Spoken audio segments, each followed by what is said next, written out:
everything that matters. If it matters to you, it matters to Principal Vonne on 101.7 Kids FM, your one and only family fun radio.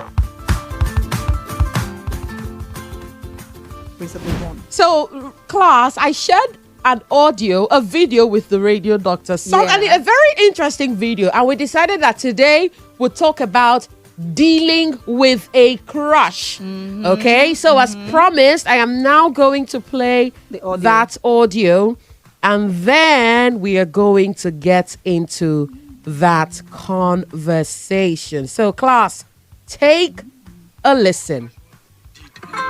Danielle landed you in big trouble. Get ready, get ready, get ready. On, I do what I love it. I give Monty for school. All night from him, I hear what you talk. You say what? Do what I love it. I give Monty. For school. That's how we do from 5 for our class, but now I'm young, fine girl. We dey call her Miss T, but her name na Tina. Our mother auntie dey nice. She only call us smart boy, sharp boy, especially me. Anytime she come class, she will touch me for her, they tell me say me I be special boy. Okay. I can't the reason say maybe she like me. Oh, Jesus. Mommy to man no lie you, I like the girl. I mean the woman. Nothing is coming out of your mouth. So one day I can't say me I show her say me self I like her. So I can't write letter for her, man tell her my feelings. Oh, sorry, class, my Let's bad. write for the letter. Dear Miss T, I like you too. You are very fine. And if you don't have anybody, I can be your somebody. And I promise you, I'm not like other boys. Mommy, I write plenty things, but not the only one where I feel remember with that. So I can't give her the letter. Guy, so I come Momo. I can't go put the letter inside my assignment. That's all. I don't even know what you tell me that time. How? Now immediately I write that letter, I can't regret say why I write that kind of letter. Fear can't they catch me, and she don't already mark our assignment. And she can't they mark my own. She can't open the book, she can't see the paper. She can't read and finish. She can't raise her head small. Mistakenly, me and I can't jam. Hey! I see me grab open, I just enter inside. I can't smile. She no smile back. Now they are realizing now, less movements I make. You go cry at the end of the last comment of him. She no even shout, she no talk anything. You just stand up, go start from straight. How, Chim? Mama, you need to come see me that time for class. So 5 minutes later, she come back. She come look me, come call me. See make her come. See me, I don't dey cry now. Tears never come up my eyes that time. Hold on, man. Hold on, bro. She no beat me. She say I'm going to pretend I never saw that later. But if you ever try it again, I will take you to police station. I tell her thank you, man. Calm down. Yeah, go. God bless you. Calm down. But still, on that, she no allow me even learn well. I shall manage, graduate from that primary school now at age 3. So since that day, I did cut my coat according to my size.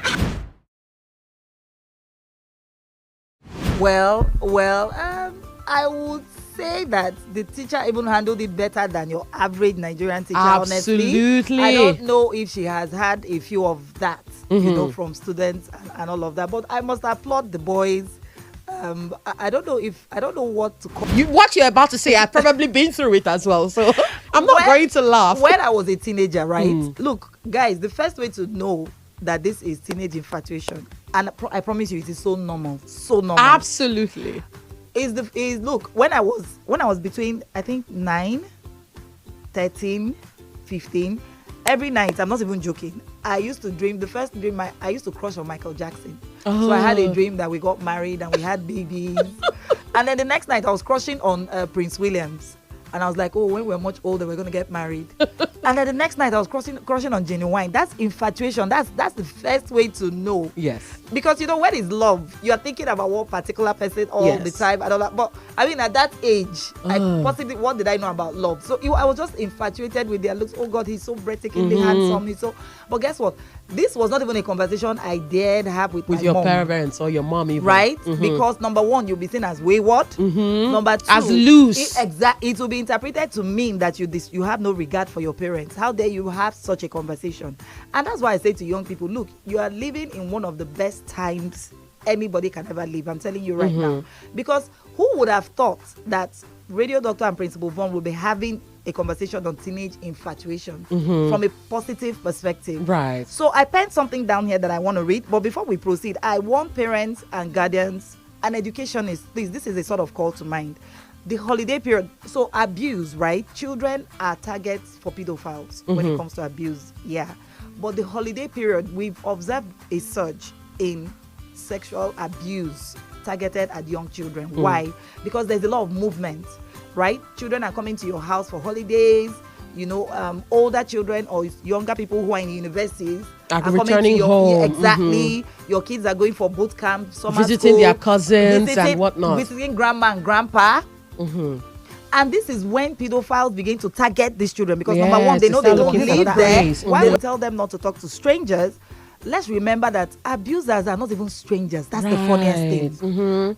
In fact, if there are 100 cases of abuse, 90 cases were perpetrated by people well known to the children, right? So even if it is somebody who is well known to you, the minute they start asking you to keep a secret, exactly. I tell the class as well. I will hurt you if you tell mommy or daddy. They will not. It's not true. They're just trying to control you with fear. Yes. The moment they say, let's do this thing, but don't tell mommy, don't tell daddy, that's a red flag. Because I love you. That's not true. If they love you, they will not hurt you. And if they love you and they were proud of what they were going to do, they will not ask you not to tell your parents. Thank you very, very much. So back to the topic of today. We're discussing teenage infatuation. And I penned down something here that I just want to read quickly before we look at one or two factors possibly at play when you talk about teenage infatuation. So teenage infatuation is a common and intense emotional experience characterized by very strong obsessive thoughts, excitement and preoccupation with another person. That's your content. Look, I used to daydream of that Prince Radio Williams. Doctor. I used if I share my stories.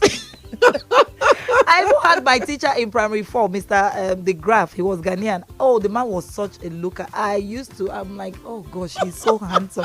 I just didn't have the courage like that guy to write him a love letter. Radio Doctor. Oh gosh. I had a crush on Justin Bieber. Oh my goodness. I'm not sure any girl of my time around that age everybody loved Justin Bieber. I had a crazy crush on Justin Bieber. But let me even go back to my earlier days in secondary school. I had a crush on my CRS teacher. He was so tall and so dark. I loved how dark he was, you know. But now when I look back, I ask myself, what was I thinking? And that is why that's why it's called teenage crush. Yes. Honestly, parents, look, there's no reason to flog your children or abuse them or shame them. Look, these things it's so fleeting, very fleeting. So fleeting. I even had a crush on a classmate that I loved how mysterious he was. He was the Radio Doctor, you're laughing. I mean, he had just joined our school, he was in our class. At that time, I was, one of the top contenders in class. I was a straight A student, and the hype was this young guy was going to come and depose me and depose every other person. And he was quiet, often spoke little. And then when he joined our class, he was light-skinned. I went, so this is the person who's going to depose me. And then he wasn't speaking much. So I went, what's about him? Why does he not talk? I like that. And it was an intense crush for that term. I slept and dreamt about this guy. I woke up dreaming about, and I think he also had a crush on me too. Only that we were too shy to talk about it. We were too shy and too embarrassed to talk about it. But he was the guy who visited me while my father was around with a classmate of mine. I remember that story. And I had warned them not to come to my house. Anyway, he came with this guy to my house, and my father embarrassed me in front of them. And they ran away. And from that day, I wanted the ground to open up and swallow me. Anyway, it was then I realized that he had a crush on me. Because after secondary school, he tried for us to reconnect. But I went, no, that's his past. Exactly. Okay? Plus, I don't know what I was thinking. Look at your nose. It's too big. Exactly. This is why we call it infatuation, right? Infatuation, That's absolutely. exactly what it is. Right. So I asked myself, why what was I attracted to this guy in the first place? The wool just I guess he was mysterious. Exactly. And look, it is your hormones. Absolutely. Hormones. It is such a normal part of adolescence. Trust me, it is such a normal part. The same way you're experiencing all your body changes, you're experiencing all this, your hormones are working, your what's it called? testosterone And your estrogen. estrogen levels, you know, is increasing and all of that. So all these things, you will be experiencing all these changes. You might even experience mood swings and all of that, right? When he talks to another person, and when she talks to another person, you are just like upset. And this is Upset. somebody that does not even know to start with, that you even have a crush on them. So look, guys, it is so normal. And I just want to list, you know, one or two factors. We've talked about the hormonal aspect of the whole thing, right? Every human being, look, even pregnant women, even men, as we all grow older, right? Our hormones play a key part in our decision making, in the way we relate with other people, in our thoughts, you know, and all of that. Always remember that, look, okay, fine, it's my hormones. And like Principal Vonne said, I was crushing on Prince Williams, and sometimes I look back and I'm like, yuck. Oh, like, yikes, what was I thinking? What was I thinking exactly? I remember that was also the year that this program Checkmate was on, and I used to crush on Bob Manuel. I'm like, I knew you were going to mention Bob Manuel. I used to crush on, you know, so all these things, right? It will pass. And that's why, to the teachers, you know, sometimes you just laugh this thing off, you know, because for me, honestly, if I'm a teacher and I find myself in that situation, I'll just laugh it off, because I know this is just adolescence, the hormones, you know, at play. It's also something that teachers, parents need to educate themselves on. Absolutely. Because what happens is children are shamed into silence, right? Children are so shamed into silence that they can't even have these conversations with adults who are in a position to advise, who are in a position to guide. And that is why, you know? that is why some adults who are then the objects of these kids' infatuation can take advantage of them. Thank you. Because they are not able to voice, they're not able to share their thoughts. So they know, these predators know that this kid doesn't have anybody to talk to about this thing. So they start grooming them. Absolutely. And look, let me tell you, there's something my mom used to tell us. I mean, my mom, of course, was not the 21st century parent, but she used to say, look, you are just 15. Any man that tells you now that he loves you is deceiving you. And that thing used to annoy me, because I had a lot of I love yous coming from everywhere. And you felt special. I'm like, what does she know? Excuse me. You felt so special. My mom is like, you are 15. You have nothing to offer anybody. You are not even, look, you've not even finished secondary school. So any man who is working, who is mature, who is like in his 20s or 30s, and he tells you he loves you, and he wants to marry you, he wants to take advantage of you, he doesn't love my you. mom used to be so blunt, like she would not even hide it, you know. And honestly, that thing used to annoy me. Yeah, because at that time you didn't know better. I didn't know better. Do you understand? And the men who were telling me they loved me were in their 20s, truly. In their 30s, some of them were even married men telling a 15-year-old girl. Predators. You understand? So while my mom didn't give room for us to even have a conversation about this and laugh and create an opening for me to tell her what I was feeling or how I was dealing with all of this, somehow that statement rang like a bell. It stuck, you know. So every time I saw these older men, and I you know, sometimes I would be a bit upset, because truly I'm like, okay, it's what true. are you doing with me? Do you understand? Like, what do I have to offer you? I don't understand. You're a working class man, truly. What kind of conversations can we even have to start with? You know, so these things are fleeting. Parents, it is perfect. In fact, you should be worried.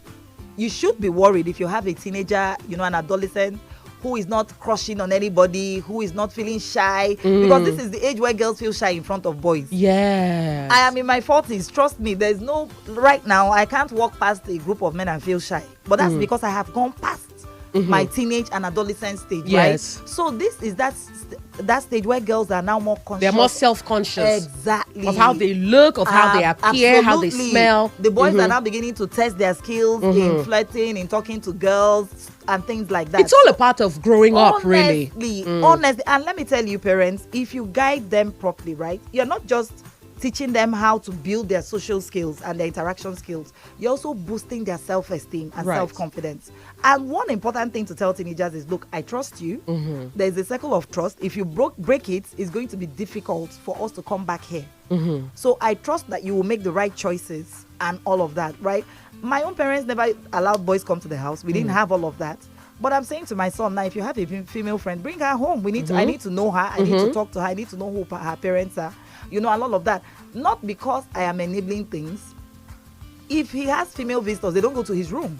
That's the first boundary you set. Yes. They don't go to his room. They're right there in the living room where we can see them and what they're doing and all of that. Because you see, if you stop these kids from interacting with the opposite sex, it becomes a problem in adulthood. It becomes a problem indeed. We have a cousin who, look, I remember that at a point I even called his dad, who was my uncle, to say, this thing is not just about church. Every day you're telling this boy church. He's not building his skills when it comes to women. Now he's 38.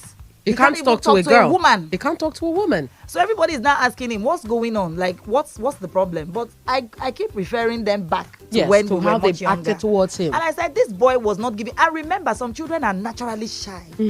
So you need to pull them out of that shell where they are. You need to pull them out. And if it's a girl who's going to do that for you, Fine. that girl should be your ally. In fact, that is one thing that even boosts the self-confidence of young a guy. boys. Yes. All these teenage of boys. Young boys. The fact that they're able to, they have a cultivate that friendship with the opposite sex. So honestly, parents, if I were you, honestly, the thing is that we are so when it comes to friendship between the opposite sex, both genders, it's taboo. It's something, and it's a problem because it's such a we live in such a society that promotes the culture of silence and that culture of purity. Exactly. Meanwhile, nearly half the population is not pure. There's nothing pure about this. The fabric upon which the morals of the society was even woven is black charcoal. Absolutely. Like that. There's nothing pure. We like to pretend about things instead of faith. Yes, we live in such a pretentious society. And I say to 21st century parents, in fact, I envy people who say, look, I'm not ready to have kids because they're so self-aware. If you understand what it means to be a parent, you will understand that this conversation we're having is such an integral part of parenting. So important. When you hear about the birds and the bees, this is it. You need to have this conversation. I remember one time many years ago, I was discussing with a group of young moms, and this mom who has an 8-year-old, she said, no, I don't have such conversations with my children. Why am I planting the wrong thoughts in their mind? I don't want to spoil them. They're too young. I said, really? They're too young. But you were the one telling me that your 4-year-old was playing with his privates and was feeling sensation and all of that. Let me tell you, even 4-year-olds do. They feel it. They feel sensation. So we cannot hide. What's the word I'm looking for? You cannot extract or remove or shut down this aspect of these children. Because it is integral to their growth. It is embedded in our... think about it the way you would think about, boys having wet dreams or approaching puberty. Exactly. Because this is what comes with puberty. Absolutely. The moment boys and girls become self-aware of themselves, these feelings start to develop. Absolutely. So instead of trying to hide these discussions or shame them into not talking. Radio doctor, when I had my first period, I had it in boarding school. I didn't even have it. Nobody told me what to do, And I had a classmate like that who had a period and didn't even know it was a period. And plus she was also a very belligerent person. She was always fighting with somebody. There was always somebody to fight with. So she thought she had been stabbed somewhere and she was bleeding. She didn't even know that it was her first period. Her mother didn't care as much. Her father was absent. So it was somebody, a good Samaritan, who brought her inside and said, now you're a woman. Okay? Nobody stabbed you. You need to calm down. You need to become more conscious of how you behave and how you act. It was somebody who was gracious enough to have that. That was how she knew that in fact, there was something called menstruation. Exactly. And honestly, it was the same thing for me because while we had that conversation in school, we had discussed it as a topic. We had been taught wet dreams. It was embarrassing at that time. Look, I remember I was 13 when I had my first period, and I was at home. I remember. Now, my immediate younger sister, who is a bookworm, she still is. She has this voracious appetite for reading. And I was just there, and I started feeling cramped. And next thing I was bleeding, and I just said, I was so shocked. I was so scared. I was like, God, did I fall? What happened? And she says to me, oh, no, I guess this is your period. Imagine my younger sister telling you. Oh, good. And so she runs to get my mom. And, my mom, got me. First of all, we had to use tissue because there was no pad. And then she sent them to get pads. But we never had a conversation about it, too. That was the end. She just gave me the pads and showed me how to use it, and that was it. Right. I think parents also struggle with having this conversation because I tell you, how do you have the conversation? Exactly. So I think they struggle with it. Yes, they do. But I think that the beautiful thing is 21st century parents are more open to these conversations, right? Millennial parents. The truth of the matter, let me even tell you right now, you can't have children in the age of information and not have these conversations. Absolutely. I mean, when we were much younger, it was either our parents, the library, or video cassettes, and information was limited, right? It was the type of cassettes your parents brought home that you would watch, or the types that were available for rent, and if you're not a certain age, they would not rent. So information was limited. We didn't have Siri, we didn't have Google, we didn't have Facebook, we didn't have any of that. But you are raising children who don't even have your time. If you cannot answer them, they pick up a Google smartphone. is there to answer them. And that's the end of and the minute you cannot answer them, you've lost them. Yes. Because number one, they have no faith. They feel like you are uninformed. You are not aware. You do not have the information they need. So why are they coming to you? So for parents who think, oh no, I can't have this conversation with my children. Look, somebody is going to ask, when is the right time to have these conversations? I start having these conversations with my children from age 4. And I use age appropriate language. The only thing I don't do is do this PP and Mimi you guys do. I don't do that. We call it exactly what it is. Absolutely. Right? So they understand that there is nothing to be ashamed of. These are your body parts. This is your private. Nobody is allowed to touch it. Nobody is allowed to take you to a dark corner and ask you to keep a secret. These are conversations you start to have. That must be had. Go on Google, parents. Leave TikTok for 1 minute. Go on Google and age-appropriate conversations for a 4-year-old, body parts for a 5-year.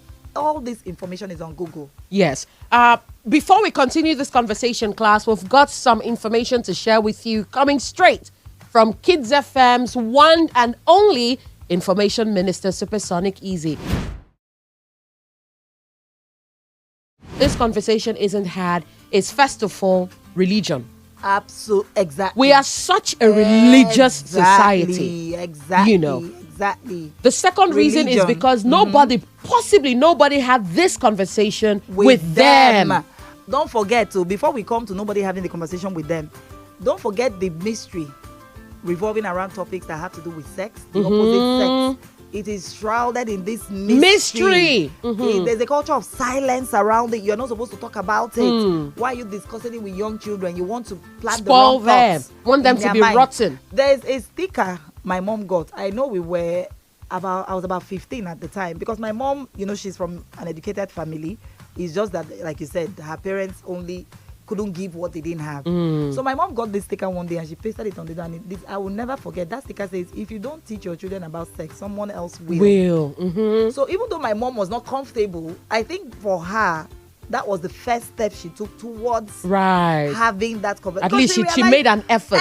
Because she has 4 girls. And she just realized, she was like, wait a minute, I need to have. And she saw her friends' daughters getting pregnant because nobody was having this conversation with them. I started my period 2 years earlier. She never had any conversation with me about it. So I guess all that was happening around her kind of motivated her. So while we did not even have that conversation on a deep level, she would just sit you down. In fact, the annoying part was she called her younger sister to join the conversation, and that one even annoyed me so much.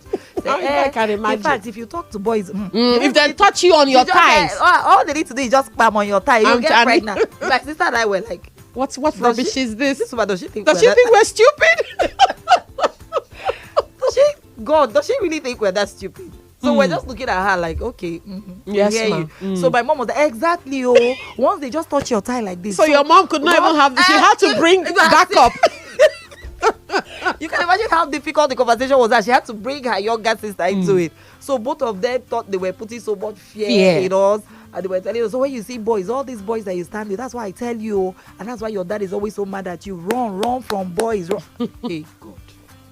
And this is so interesting because 10 years after, they will come and ask you, where's your husband? Though? How am I supposed to get Is the man supposed to fall from the sky? My dear sister, you did not train. I don't have the skills. And you know what? As a child, I used to be so shy. I used to be so shy. So when my mom and my aunt were doing all these things, even though we knew, of course we knew, because we knew how people got pregnant and all of that. Somehow, young people always know these things, but parents think they don't know and all of that. So, but I felt a sense of shame whenever I had, because of the way my mom presented it, because of the way the adults around me presented it. So there was a sense of shame. And so as I grew older, I felt like, okay, even if I'm going to have anything with any boy, I can't afford to let anybody know. I have to hide it. It has to be done in secret. You see? Right. I didn't even have anything to do with You any see? boy until I was out of university. Right. Or maybe in my 300 level, but that's not even the focus. The focus is that radio doctor. One time I was constipated. So constipated that I had to throw up. My father heard me throwing up and threw a fit. Oh my goodness. Oh, so you are pregnant. Somebody has gotten you pregnant, right? I will send you back to the I will throw you to the village. You know, females cannot fall ill if it's not Radio pregnancy. doctor. If it's not that, And my I was gosh. busy fighting for my life because Imagine. I was constipated. Imagine. Oh, I had gosh. no energy. It was probably food poisoning. I didn't know. Yeah. So I was stooling a lot and vomiting, and my father thought Honestly, I had slept with somebody and I was pregnant. Radio doctor. And he had absolutely nothing. Absolutely and nothing to parents do with it. understand. Look, this audio that Principal Vonne played, right? We have to. There's something else we don't take into. We're not taking into cognizance the fact that these kids are born with different personalities. Absolutely. So you can see that that's a child who is confident. That is a Who is sanguine very child. expressive. That's Exactly. a sanguine child. Exactly. He's just all up in your face. This is who the child is. All the parents of this boy need to do now is build on that personality. Because he's already a confident kid. Absolutely. But in most cases, unfortunately, parents suppress the true personality of these children. For the first 25 years of my life, I actually thought I was an introvert. I won't lie. Why? Because we're never allowed to go anywhere. We're not allowed to socialize. We're not allowed to be friends with anybody.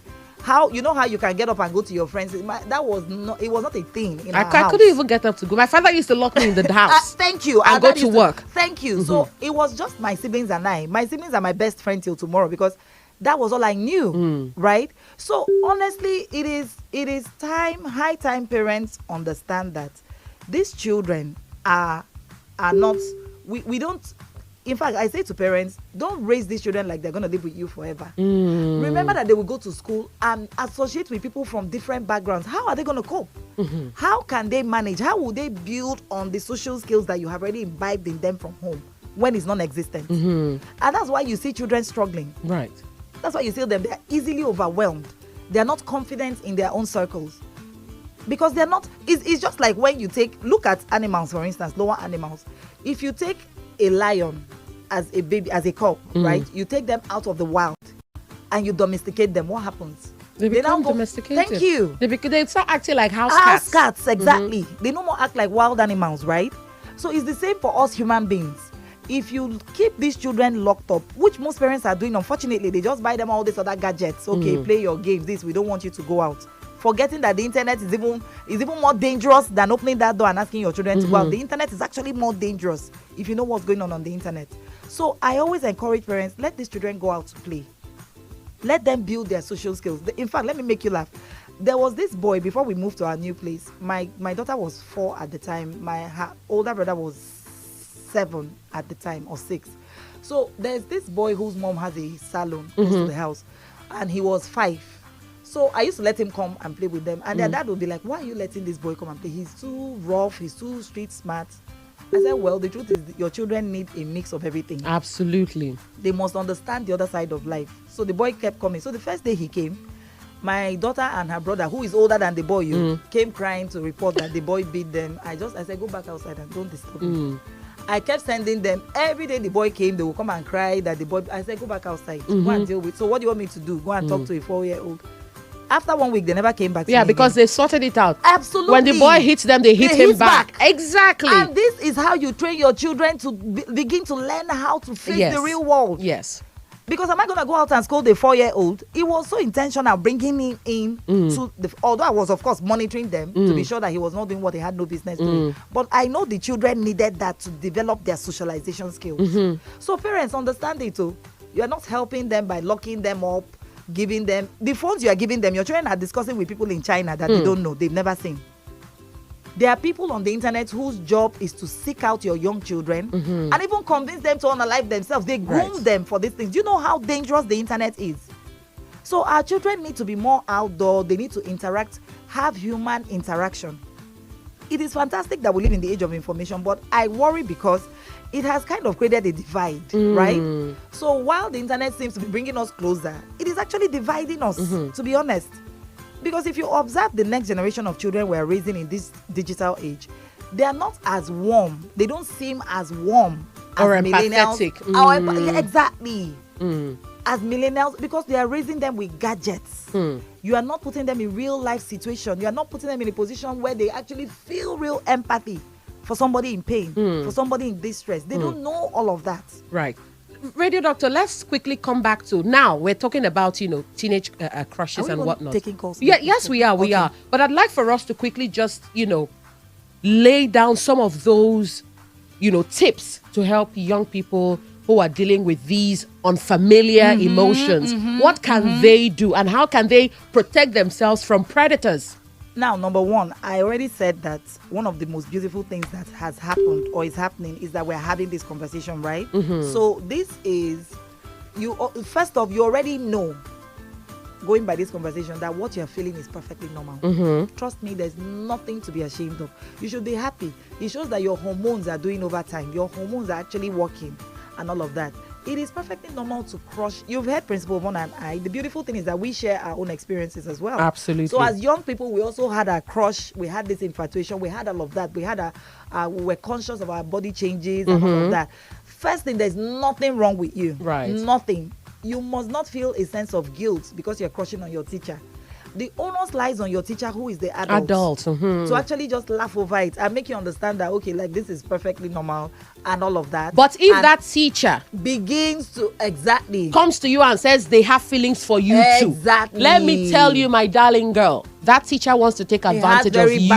He has very Evil bad intentions. And it goes the same way too for your female teachers, okay? If you send it, if for instance this teacher had done, say for instance, reciprocated this boy's letter or said I love you too, then of course we know that something is definitely wrong. Exactly. Okay? Absolutely. Something is definitely wrong. Absolutely. Let's take this call. Hello? Hello? Yes.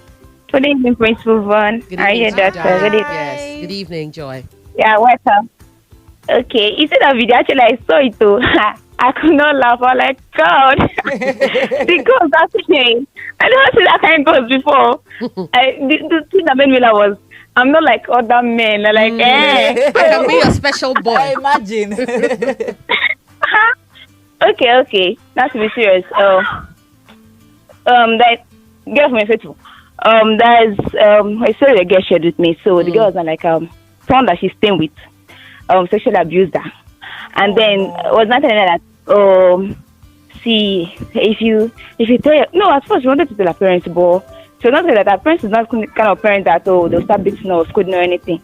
But she was scared that her parents might feel disappointed in her. And again, the ultimate reason was the parents love that guy so much. Like they take that as their own child. So she don't want to spoil the relationship between the both parents, the guy and her parents, and that continued till for years. We're like, for years, and I'm like, how did you do that? But she was like, she's out of it now, but she's scared of like trauma. She don't want like maybe future precaution or that. That she's really Then she's not out of it. And she's not out of it. Thank you for sharing that, Joy. Thank you, Joy. Thank you. But honestly, she's not out of it too.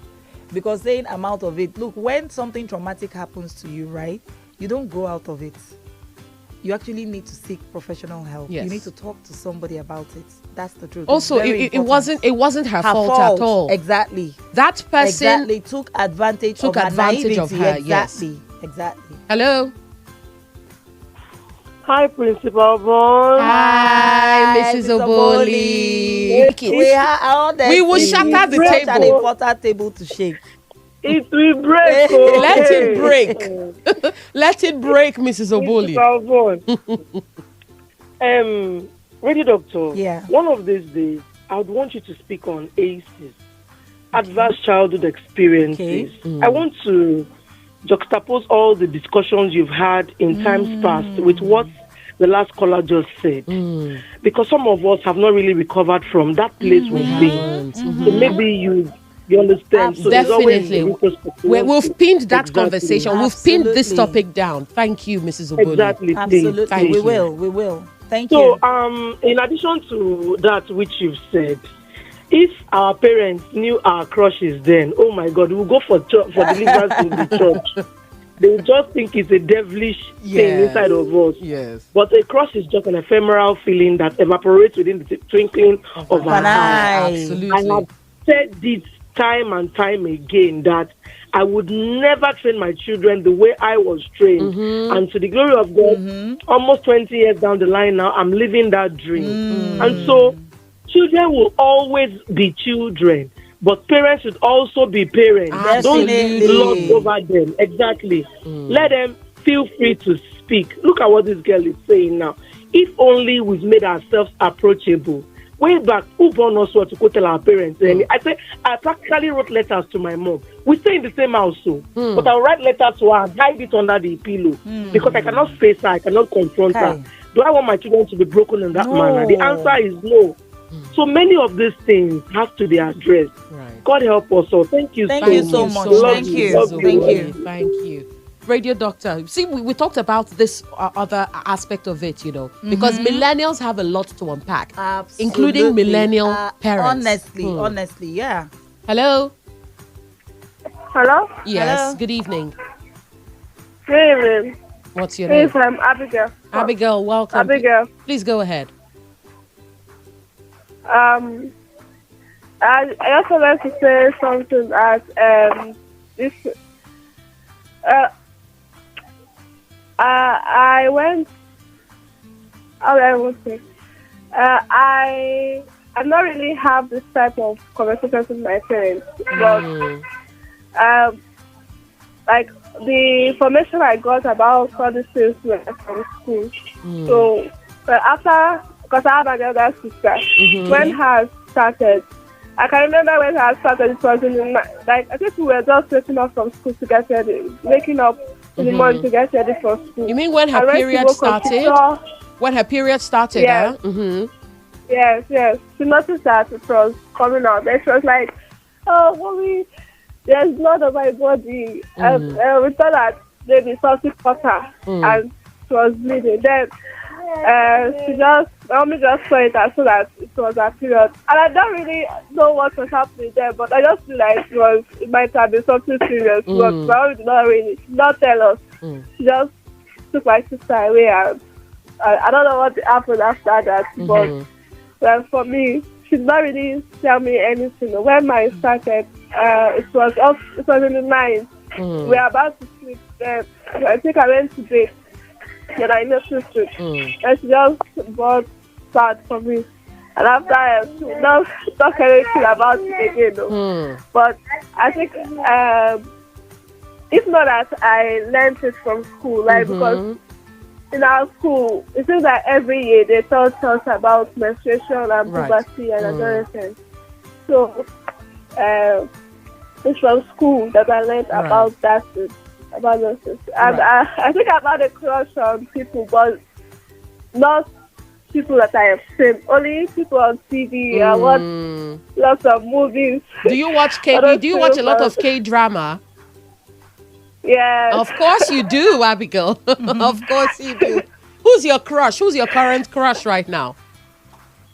My current crush? Well, I had a very long crush on the character that I said Teen Wolf. Ooh. The character that I said Teen Wolf. I had a crush on him. That's okay.